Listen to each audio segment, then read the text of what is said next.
This is the Right Now Podcast with Sarah Werner, episode 142. No rules, just right.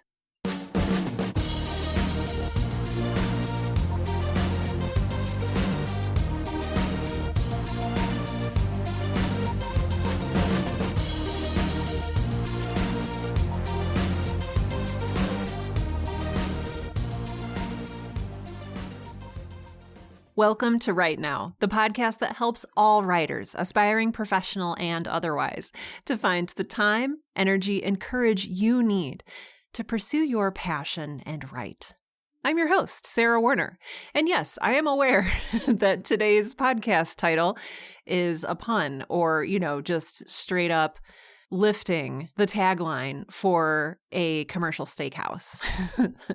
But I want to talk today about what we perceive as rules for writing. I know as somebody who always wants to do things the correct way, because yes, I am that person. I'm just going to fully admit it right here to you right now. That's the name of the podcast. Speaking of puns. Wow, I am on a roll today, my friends.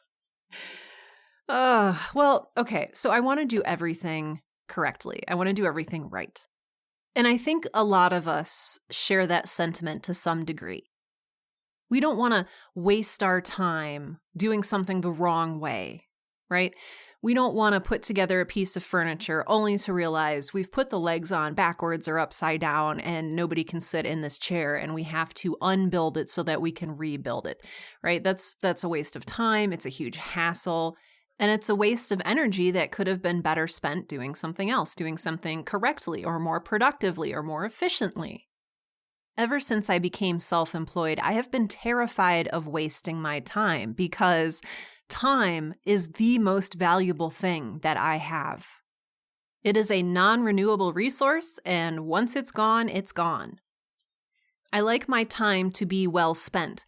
And perhaps ironically, this is why I spend a lot of time looking into ways to do things the correct way. So I invest time at the beginning so I don't waste time later. You know what? Maybe it all comes out as a wash. But happily, today's Right Now podcast episode is not about saving or wasting time. It is about doing things the quote unquote right way. Or what we are told is the right way, or what we have learned is the right way, or what we are in the process of learning is the right way. I read a lot of self-help and how-to books. I take a lot of courses because, I love learning, first of all. I love filling up my brain. But something that I've learned through all of this learning is that sometimes there are contradictory, quote-unquote, correct ways to do things. Whether it's two experts disagreeing with each other, or whether it's your own experience disagreeing with the thing that you are learning or being taught. 6 years ago, yes, 6 whole years ago, I recorded an episode of the Right Now podcast, episode number 39, called The Worst Writing Advice, in which I asked people, what is the worst writing advice you've ever received? And I think the number one piece of advice that people cited there was the whole write what you know thing, because it was very limiting, etc. You can go listen to the episode if you want. I don't even know what I sounded like 6 years ago. It was a whole different world then. Mostly, I just can't believe this show is that old. But today, I'm not talking about just bad writing advice. I am talking about the concept of writing advice and writing rules. Because I realized something. In December 2021, I released I don't know if I want to call it like a bonus episode of the Right Now podcast. It was more just an announcement. And I think the title of it was simply a quick announcement. And I talked about how I'm no longer comfortable telling people what to do, telling people how to write. Because I believe that there are millions of different ways to write and to publish and to create and to find success and to find satisfaction and to find fulfillment. This largely stems from the fact that we don't all create, so we don't all write or paint or draw or quilt for the same reason. Some people write because they are compelled to write. If they don't write, they get sick, they get depressed. They need to do it for their health or for some internal compulsion. Some people write because they want to get published. They want to hold in their hands a tangible copy of their book and turn the pages and see the ink on those pages and see their name on the front cover as the author. Some people write to create a safe space for themselves or for others. Some people write just to process life. Some people write to make a ton of money. And there is no judgment with any of these. You can write or create for whatever reason you want.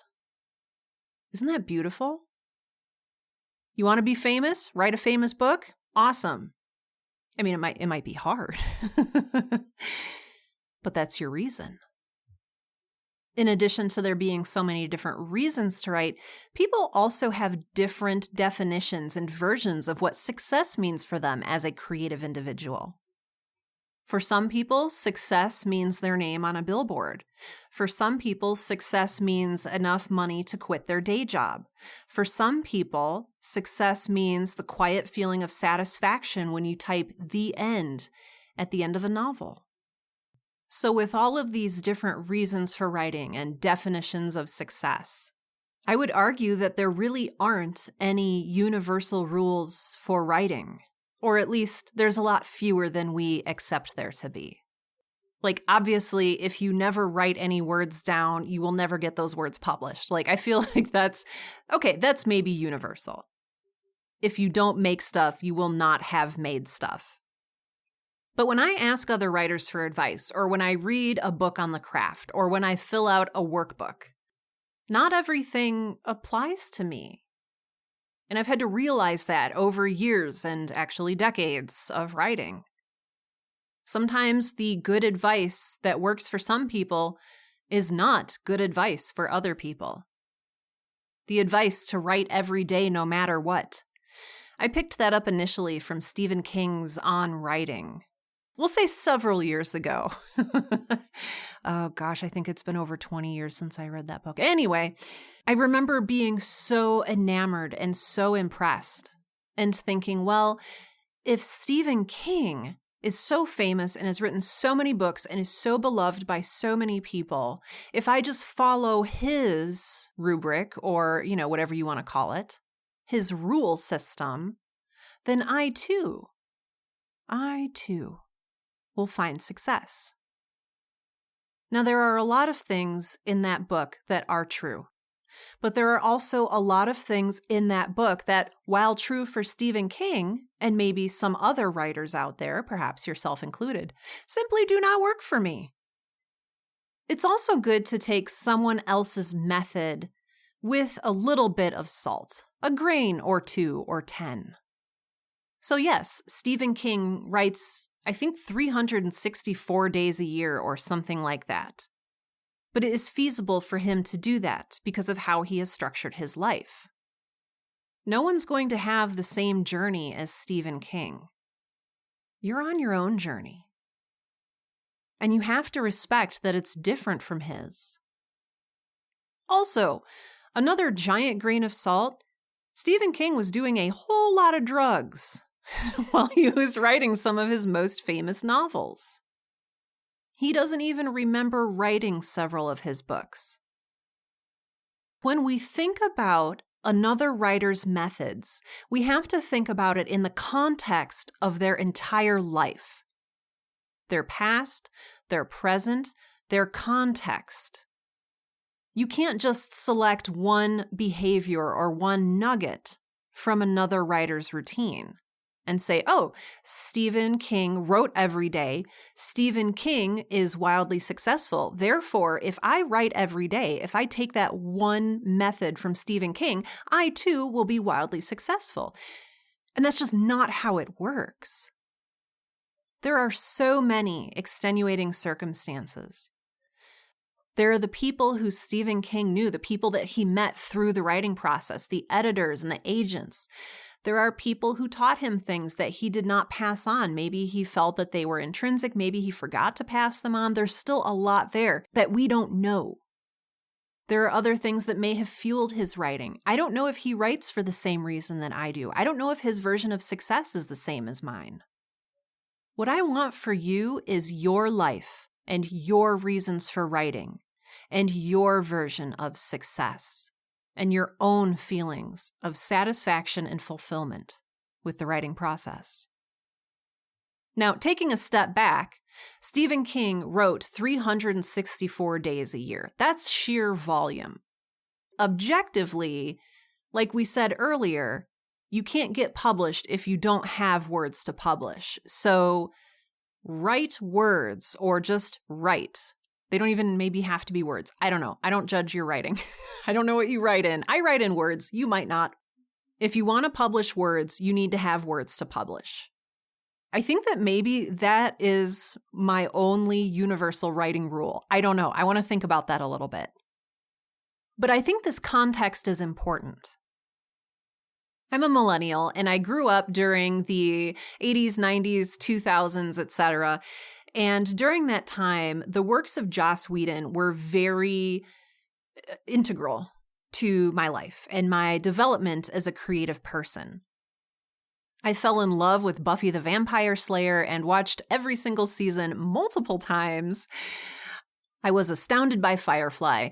I just thought his writing was magical.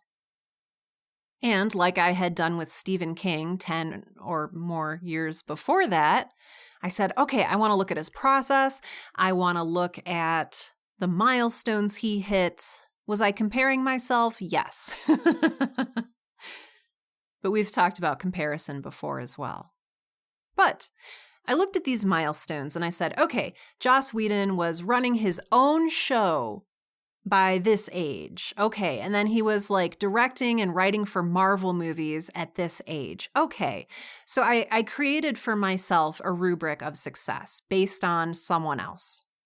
And I said, well, you know what? I'm going to say something nice about myself as a writer. I think I'm kind of talented. And I think that, I don't want to say I'm as talented or more talented than Joss Whedon, but I think I can do what he did. I think I can emulate his success.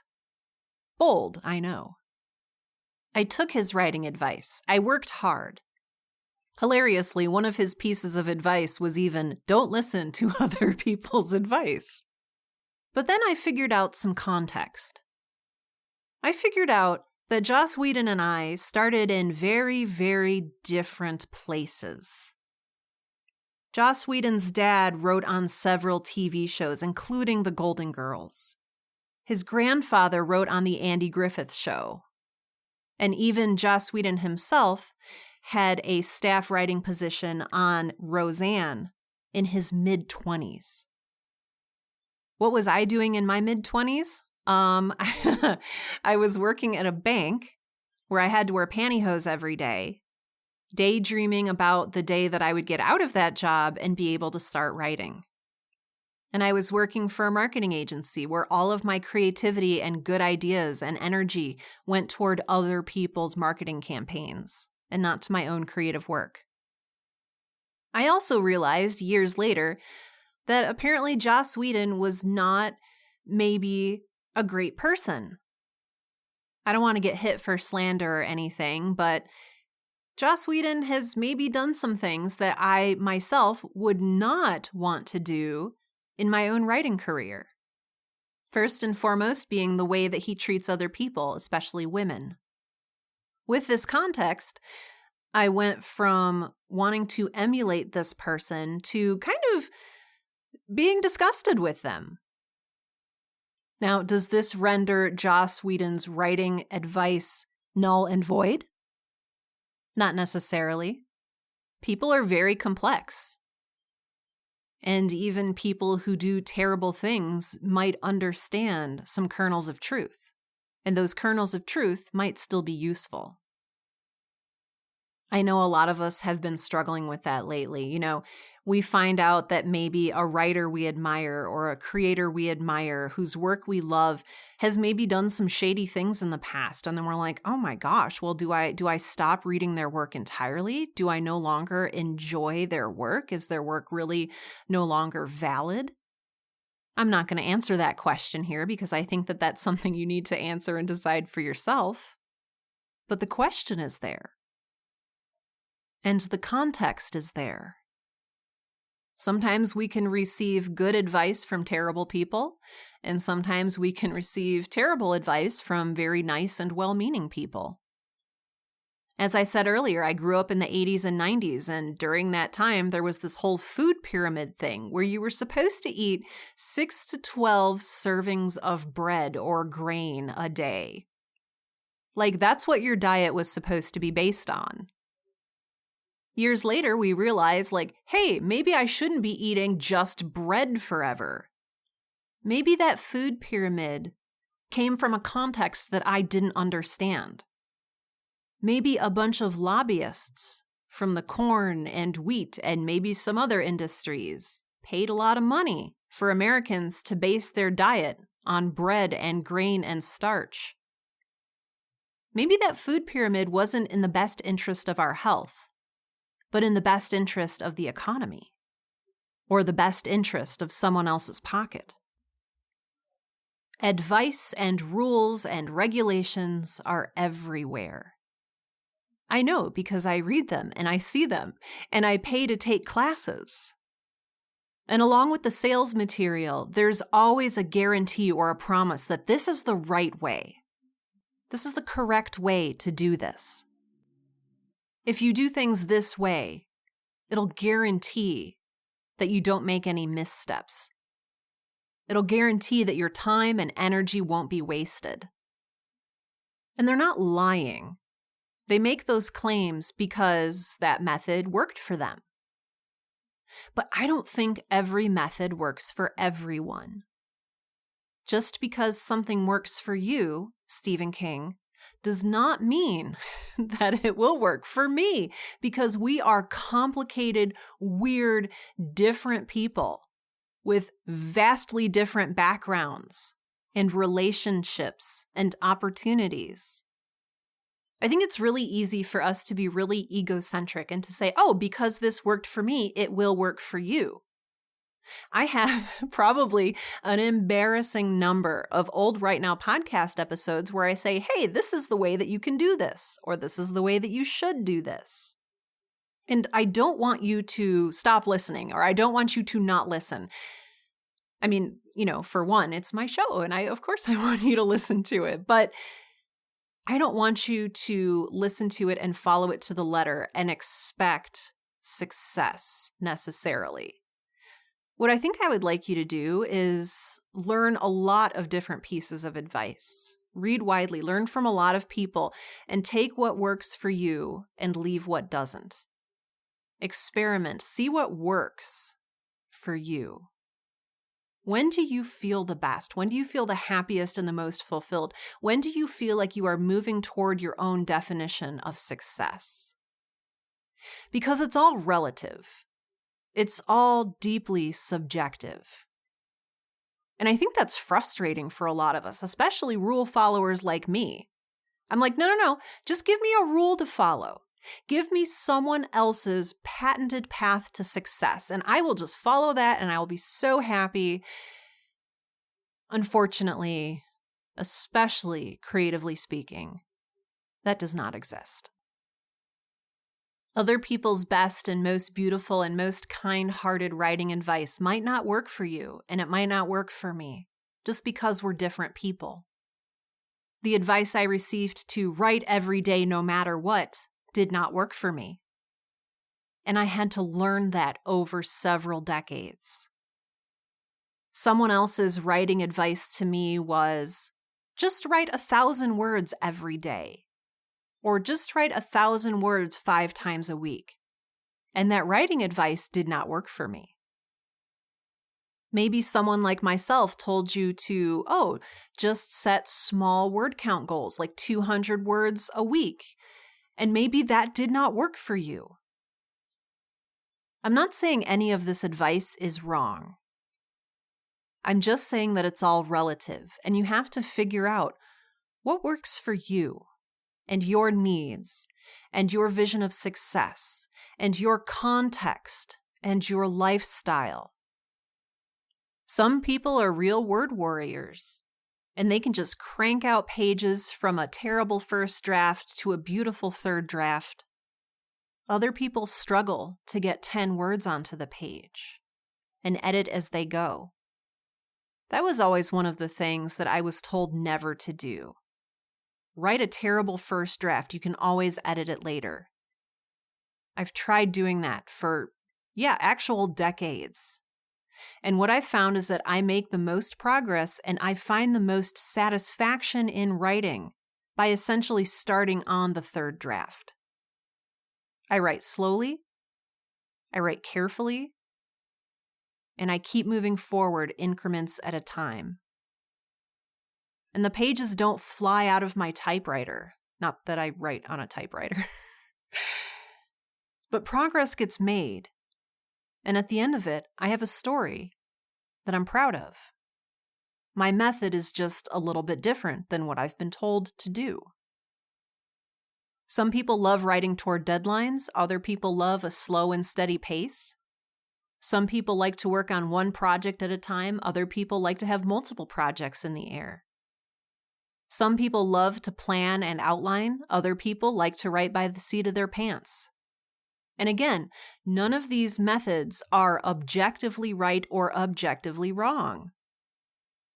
You might disagree with me. This is my opinion. And if you disagree with me, that is wonderful, actually. I would love to hear your own thoughts. If you go out to sarahwerner.com and locate the show notes for this episode, this is episode 142. I have a comment section at the bottom of my show notes, and I love to hear from listeners like you. So if you think I am extremely wrong and that there are objective writing rules that should be followed, I would love to hear from you because I'm always interested in what other people have to say. I'm just talking about my own experience here. And my own experience has been that some things work for me and other things, which are quote unquote guaranteed to work for me, simply do not work. And you might have found something similar for yourself. Maybe you thrive on 5.5 hours of sleep instead of the recommended 8 to 9. Maybe rewards don't entice you, and all you want to do is sit and write. You don't need to get a certain number of words in before you have a cookie or a slice of cake. Maybe you hire a writing coach. Maybe you don't. Maybe a strict writing schedule helps you produce. Maybe a strict writing schedule sends you running in the opposite direction, screaming. My thought today is that there is no correct way to write. There are only ways that work for you personally as an individual with your unique set of circumstances and personality quirks and habits and your lifestyle. And I'm saying this because I don't want you to feel bad or less of a writer if you don't follow what other people have deemed to be very important rules. Like, sure, if you write every day and you see that Stephen King writes every day, that's a nice little feeling of validation, like, oh, I'm doing a good thing. But that's not the only way to be a writer. A solution for me is not necessarily a solution for someone else. And I really want to recognize and respect that. So I'm curious. I want to know, what are your rules for writing? What is your favorite advice about writing?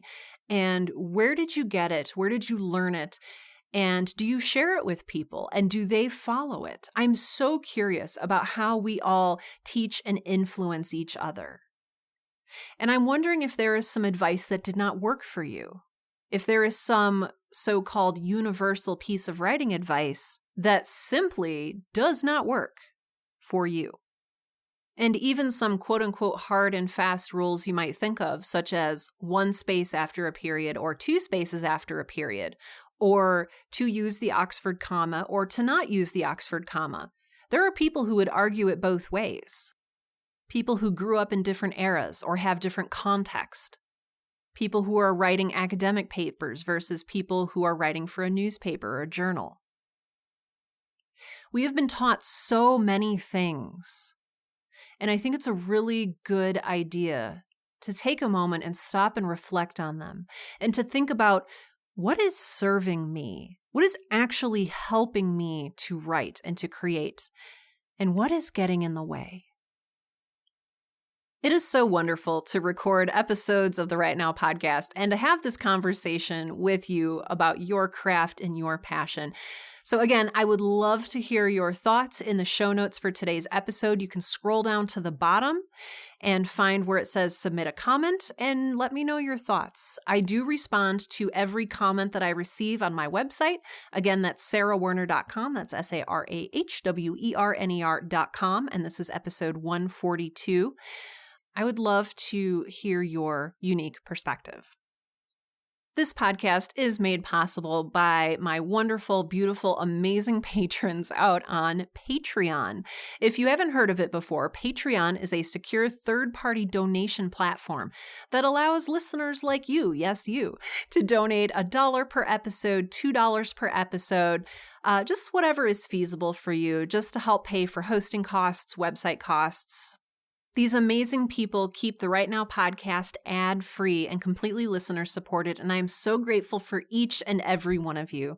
These wonderful patrons include Tamara K. Selman, Amanda King, Laurie, Regina Calabrese, Amber Fertesi, Dennis Martin, Elizabeth Knight, Mark Bullock, Michael Beckwith, Mike Teft, Sarah Bannum, Summer, Tiffany Joyner, and Whitney Magruder.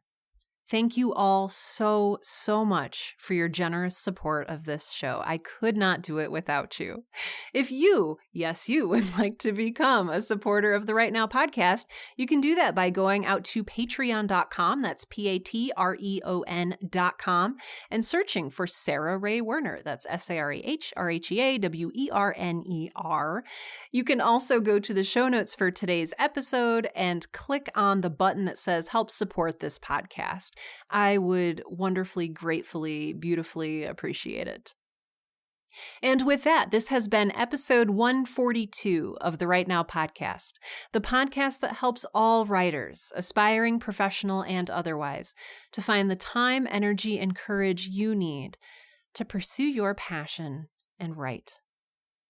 I'm Sarah Werner, and I'm looking forward to seeing you again, except I'm not going to see you. I'm going to speak to you in the next episode.